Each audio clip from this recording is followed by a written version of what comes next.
Hello and welcome to another session of On the Ball on ESPN Cricinfo. And once again, my guest is Dale Steyn.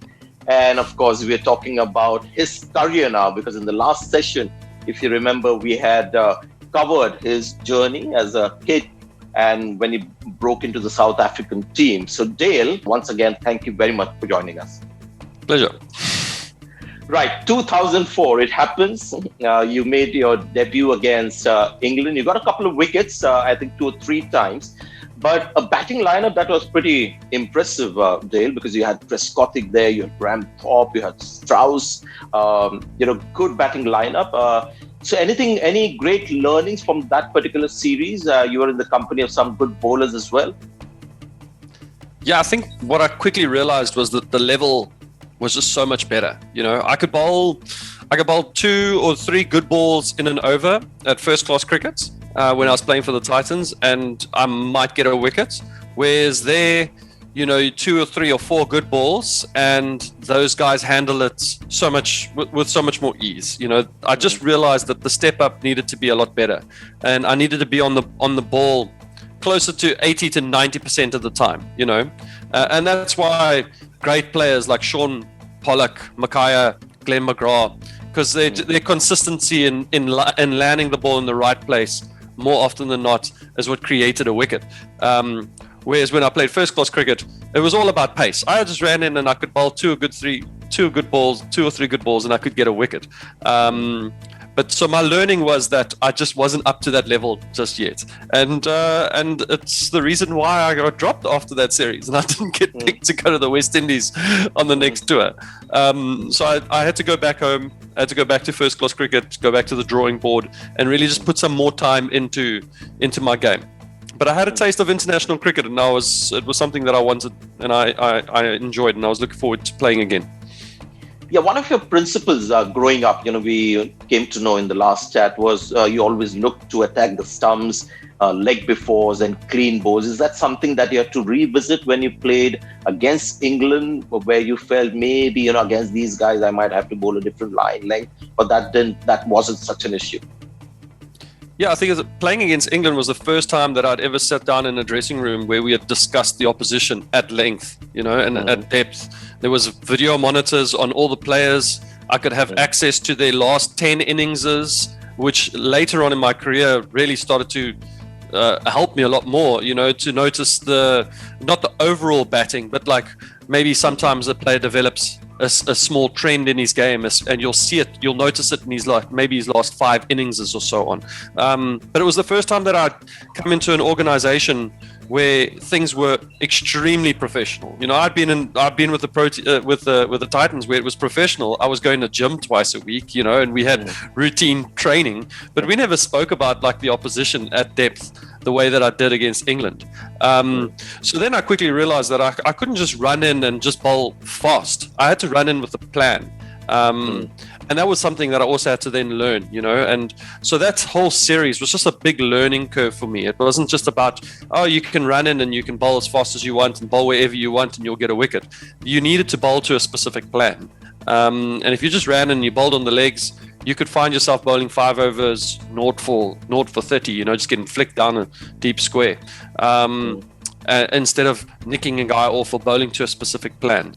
Was there any particular batsman from that English side, as a fast bowler, young fast bowler, going out there bowling against them and thinking in your head, boy, he's bloody good batter, this guy? Was there anybody who stood out for you? Yeah, Strauss, actually, he was in good form in that tour. And just before then, I think he played in an Ashes and he had scored some runs. And I just couldn't get him out. I struggled, and we played series after that against him. I think I played against England in 3 series that he was part of, and I struggled to get this guy out. And eventually I was just like, I'm going to focus on a way on how I can get this guy out. And you won't believe it. The first time I got him out was in Joburg. It was the first ball of the test match. I think we had won the toss and we decided to bowl. I bowled him a ball on his hip. He flicked it, middle of the bat, and Hashim Amber was under the lid, and he had this diving one-handed catch. And from that point on, I was like, this is it. I've got the wool over this guy. I can get him out any time now. And it It was that perfect dismissal where it's an LBW or a bowled or a bounced out or something like that. I got him out in the most obscure way. But that series, he was a level apart from the other guys. He just looked, I just couldn't get him out, you know. And immediately it became like this name thing where I was playing the name and not so much the technique and the game. I was just like, oh, Andrew Strauss. No, that guy's too good. I can't get that guy out. Okay. Wow. Thanks for being so candid. Okay. Now, you said that you were left out, you know, after that series, but it didn't take you long, Dale, to, you know, sort of achieve what you've done consistently through your career is to, you know, pick up wickets, a 5-wicket haul, because that came, I think, in your third series that you played against New Zealand, your first 5-wicket haul. Now, for a batsman, or a batter, as I should be saying, it's like hitting your first 100, test 100. Your first 5-wicket haul. Tell us something about that.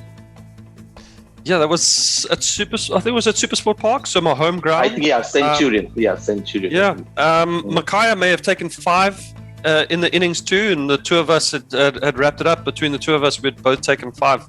It was just nice to be back playing for the Proteas. I'd spent some time playing cricket.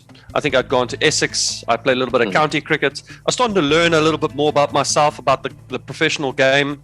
Up until that point, you know, I'd been looked after, you know, my entire life. And now I'm playing a sport where you get put on a plane and get sent overseas, and you're playing county cricket, and you've got to drive to Tesco and Sainsbury's and buy your own groceries and all this kind of stuff. So there's a lot of learning, you know, you're growing up a lot quicker. So when that FIFA came about, I felt like I was on the upward curve of where I wanted to be as a cricketer. At my home ground, I felt a lot more comfortable. I played a lot more cricket under my belt, and it was the right time to be exposed back into the international game. And then from that FIFA, it just kind of took off. It just, like, from then, cricket, test match cricket especially, was the thing that I had particularly taken a fonding to, a liking to. And I just grabbed all of Graham Smith, and I was like, I'm going to be your go-to guy. And we just ran together for a couple of years. Him, Smith, Mickey Arthur was really good. Yeah, it was a great one. It's interesting because I've never really picked a fast bowler's brain in this fashion, or a bowler for that matter, because, you know, batsmen are obviously obsessed with their hundreds. There's something about a guy who goes out and gets 100 as opposed to somebody who gets a 70 and 80 and equally consistent. But the guy who gets 100 is slightly different in temperament, maybe ability, skills. Is that the same with bowlers, Dale? You think that guys who regularly pick up 5 wickets, there's something different about them? Can me as a layperson look at that person, that fast bowler or bowler, and say, you know what, he takes more 5-wicket hauls, so there's something special about it? Yes, but I mean, here's something that I'll tell you. I felt like I was a bit of a bully, you know, like, and what I meant was that I like to pick on the weak kind of guys. And for a long time, I think I didn't get many of the great batsmen out. Makaya took a lot of wickets in the top order. And I was like, I would feed off that. I'd be like a lion and just take on the weak one. You know, I'm looking around. I'm like, who's the weakest prey? And that's what I would target. You know, and I got a lot of tail enders out, but it didn't bother me. At the end of the day, I was getting wickets, and that's all that really mattered for me. Vernon Philander. But the thing is, when you look at somebody like Vernon Philander and you look at his fifers, you'll notice that 4 of the 5 wickets that he's got are batters that are in the top 6. You know, and if you look at my fifers, you'll go, yeah, 2, maybe 3, and then the rest of them are at the bottom. You know, I snaked many players in my team for 5-wicket hauls. Morne Walker was another bowler who probably didn't get as many fifers as he should have. But the 4-wicket hauls that he got were all good batters. He always got good batters out, and I would always just come in there and just try and take out the weak guys. You know, like, it was a skill in its own, which I think I was really good at. You're trying to be, you're being very modest. I don't think too many people are going to get influenced by your own analysis of yourself, Dale. I want to actually dwell on this particular aspect of you as a fast bowler. There have been great fast bowlers, but great in certain conditions, not all over. And that's where, Dale, you've been absolutely brilliant, where you've had, match-winning spells. You've made a great impact on all kinds of pitches. In the last chat, you mentioned your figures in England could have been better, your numbers, but we're going to talk about your first tour to Sri Lanka. Tough pitches, tough weather. I mean, it's hot and humid out there, and the batting lineup, where you again, got a 5-wicket haul. There was Sanjay Surya. We talked briefly about it in the last chat. It's Kumar Sangakkara, Mahela Jayawardena, Tilak Ratne, Dilshan. So your first experience, bowling in Sri Lanka with the pitches and plus the heat factor. Yeah, my first experience of bowling in Sri Lanka, I actually went on an A tour not long after I played for South Africa. And on that A tour, we did really well. And I actually took a 5-wicket haul there in one of the limited overs games. And immediately it became this thing where I'm like, okay, cool. Every country that I go to, I want to take 5 wickets. That's it. If I leave South Africa, it became like a small goal of mine. So the next time that we toured South Africa, Sri Lanka, I actually toured there with the main team, the Proteas. And the first test match, we got a pounding. I got Jaya Surya out, and I think I may have got somebody else out. And then Sangha got together with Mahela. I had Sangha dropped at point. Next ball, I was so angry. I ran in and I bowled a no ball, and Sangha dragged it on, got bowled, and it was a no ball. Close of play, or whatever it was later. It's a world record partnership. These two guys I put watched together. That. I was commentating on that one. Just absolutely amazing to watch. And you know what? Not something that you want to be a part of, but now when I sit here, I'm actually very grateful to have been a part of it, because it's a little bit of history. That's always great. But that second test match, I was just a little bit more adamant on the fact that this is your last opportunity. I wasn't part of the ODI squad, and I was like, this is your last opportunity. And I thought, I'm going to have to run in and I'm going to have to bowl really quickly. And I do remember bowling speeds of like 150 k's an hour and just rushing guys through the air. I got a couple wickets with a new ball. I had a couple loose shots played, but I managed to get 5 in quick time, like 8 or 9 overs. But I was going at a pulp. I was going at almost 6s or something like that. But it didn't matter. I was getting wickets and I was getting them quickly. But that was the goal. After the first test match, I was like, I need to get that 5-foot because I'm on the next plane out of here. So I've got to give it all. And I was lucky enough to get one. So there's a 5-wicket haul for you in India as well, another sort of almost a graveyard for bowlers. Then there's the 7 for 51 that everyone remembers. Incredible spell. So talk to us about that particular spell, and then tell us, what worked for you when you bowled in the subcontinent, and was there something that you different? Because a lot of fast bowlers came to Indian struggle. Yeah. Yeah, I actually loved it. I think growing up in a place like Palabora, where I grew up, I mentioned it before. It's one of the hottest places in South Africa. So heat is not new to me. I'm used to a very dry heat. However, going to a place like Chennai is a different kind of heat. It's hot and it's humid. You're sweating and but there's this thing in me that I'm just like, you're used to this. You just got to get on with it. Don't let it bother you. Just get on with it. So I always relished the environment of playing cricket in India, and I liked the conditions. I always liked them because I thought they were a little bit lower. They were a little bit skiddier. They suited my style of bowling. I'm not the tallest fast bowler. I'm not a Curtly Ambrose or these kind of bowlers. So I was always looking to target the stumps, and then my short ball, because I had some pace, it always put batters under pressure. They didn't know whether to pull or hook. They didn't know whether to get out of the way, and sometimes I'd either hit them or they would get caught in 2 minds and they would glove it and either get themselves out or start to doubt themselves about what the next ball was gonna present. In that 7 for 51, I actually liked the first 2 or 3 wickets, if I remember correctly. Badrinath, Murali Vijay left one. He got bowled. Yep. It's probably one of the only times I've ever been able to swing the ball back in. I was quite impressed. I think when I got him out, I even covered my eyes because I was like, that doesn't happen, But the Sachin one was a good one because I felt like I had the ball on a bit of a string and I was able to. It was swinging in and it was swinging away. And Bouchy actually came to me and he said, "I know you're swinging it in and you're swinging it away, but I want you to just bowl the away swinger." And the last ball of my previous over, Sachin hit me for 4, and I think the next ball of the first ball of the next over, I went again with the away swinger, and I managed to find the edge. And that's what I was pretty happy about. Those 2 wickets were really good. And then we had an incident where the ball got changed, Okay. And we got given this ball, and the first ball I ran in, it was a loosener.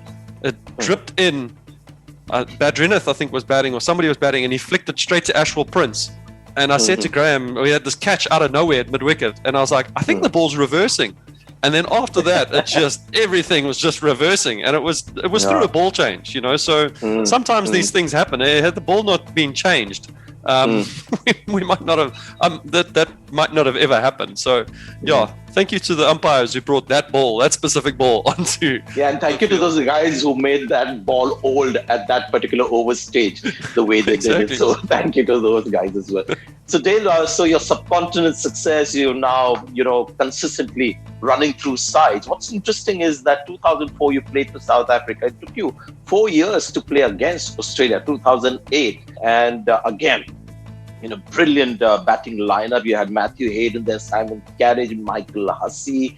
There was Ricky Ponting, Michael Clarke, Andrew Simons, 10-wicket haul. I think when you do that kind of stuff in Australia, that's when everyone thinks, you're looking at a great bowler here. Yeah, we had such a fantastic side, and we had a lot of confidence. The first Test match we won, I bowled okay. I picked up a couple wickets. We chased a big score. We chased like 400 and something like that. It was in Perth. It was really a batter's kind of track, but the team had a lot of confidence. And when we went to Melbourne, we knew that we had the opportunity of something special. And it was my first game in Melbourne. And during the lead up to the Test match, there was a bit of swing. The ball was swinging. And it was the success. That was the key to success for me in that game. I managed to swing the ball from both over and around to the left-handers. It's one of the very few times that I've actually spent a lot of time coming around the wicket to left-handed batters. And because the ball was swinging, I had batters just playing kind of in different shots. Simon Cattage nicked off one that was super wide. I think he thought it was in a swing back in. Mike Hussey kind of was in two minds of playing one, that whether it was in a swing in or not, and he nicked one. Mitchell Johnson dragged one on. All these left-handers who I don't really bowl very well to. All these wickets kind of happen from around the wicket, which is a game plan that I don't often do. But because the ball was swinging, Graham just thought it was a great option to come around the wicket and swing it back into the stumps. And then with just some fantastic catching. Our slip fielders were just amazing. They didn't drop many. And when they nicked them, there were some incredible catches. And those things go a long way in helping you get the wickets that you want, Tell me about that was just my Test match, It just worked out, Swinging ball, we got the ball in the right place. Australia were a little bit on the back foot after losing the first Test match, and we ended up winning the series. So it was the stars aligned in that particular game. Just one thing I wanted to ask you, because these are two bowlers that personally I love watching them. I'm fascinated by them. You played with them a lot. I mean, you played with the Donalds and Pollard, Mackay and Tinney. There was Andre Nell there in the middle. But Morne Morkel and Vernon Philander, especially Philander, I just love the way he operates. So just your final thoughts on these two excellent bowlers that you've played a lot with. Yeah, they were great. Morne, I wish Morne had a little bit more fire in his belly. There was times when he really... you just knew, he was a 400 plus Test match kind of bowler. Can I quickly interrupt you here, Dale, and tell you a very funny story about Virendra Sehwag? When they played together for an IPL franchise, and he said, the problem with you, Morne, is that I'm scared of you, but you're scared of me also. Yeah, Morne is just the nicest guy in the world, and he was given the gift of being the scary fast bowler. And I wish that he could have just taken it on a little bit more. But what a great bowler, he had it all, big height, great bounce, good skill. And he could bat at a stage too. He really could bat. Once it got into his mind, the off spinners kind of cleaned him up a little bit. But he could bat. He was a great bowler. Did you try to get him to change a little by nature? Did you try and make him a little more like you, more aggressive, more sort of keen on getting wickets and stuff? I think Graham may have tried. At times he tried to ruffle Morne up a little bit, but I think Morne operated best the way that he wanted to operate. You can't get somebody to play outside of their nature. And what we wanted for Mornay was probably not the best thing for Mornay, but it was something that we wanted out of Mornay. So I think at the end of the day, it kind of worked out. But him and Vernon on the other hand is just somebody who's just so confident. To the point of being cocky, where he's just like, don't worry, I've got it. I've got this. It's fine.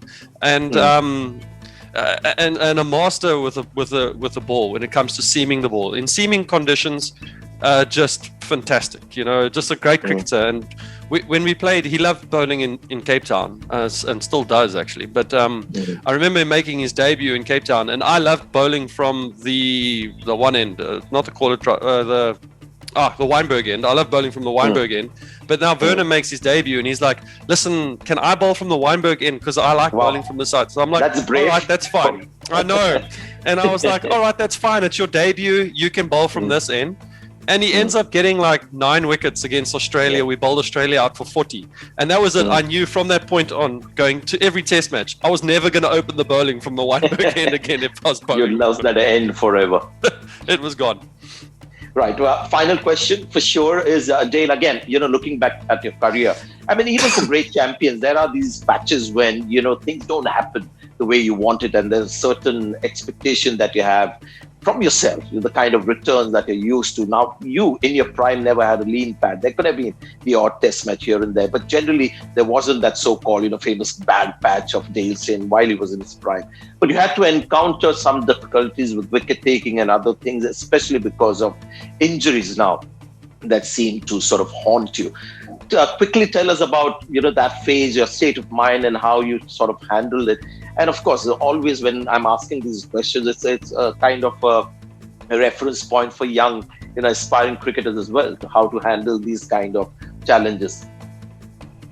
Yeah, I think I always try to have good influences around me. I think that's the other big thing, and I was lucky enough that without even knowing it, I was being surrounded by incredible people. The Hashim Amlas, the A.B. de Villiers', Jock Callises, these guys were just incredible. So if you hit a lean patch, they didn't allow that lean patch to carry on for more than 2 or 3 games. Okay. These guys would kind of carry you through it a little bit.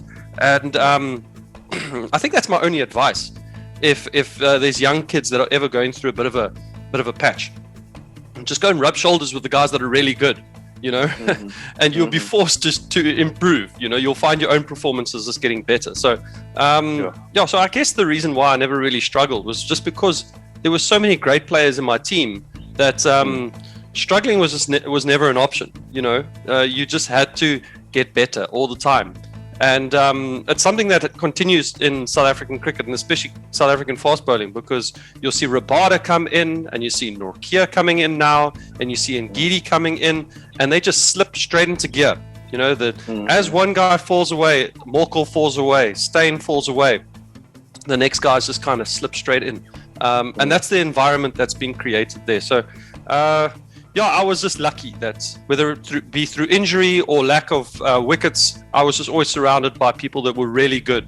And they didn't let you kind of drag along for too long before you stepped up to the plate again. So quite lucky.